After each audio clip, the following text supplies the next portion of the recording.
Alam ko naman yun eh. Pero sana wag mo naman ipagdiinan pa. Kasi, nasasaktan din naman ako. Pero sana, Manuel, huwag mo naman isara yung puso mo. Patutunayan ko sa'yo.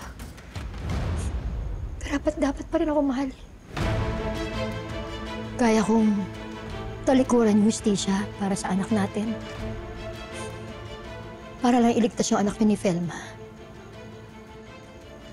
Kaya, please naman, simple lang yung pakiusap ko. Huwag mo muna silang kakausapin. Yun lang. Sana mapagbigyan mo ko kasi kung hindi, I'm sorry pero baka hindi ko na ituloy na kumbinsihin si Timo. Nabawiin yung statement niya laban kay Colleen. Total, nagdadalawang isip na rin naman siya. Natakot mo ba ako, Hazel? Hindi, Manuel. Pero unfair. Ginagawa ko lahat, di ba? Para sa'yo.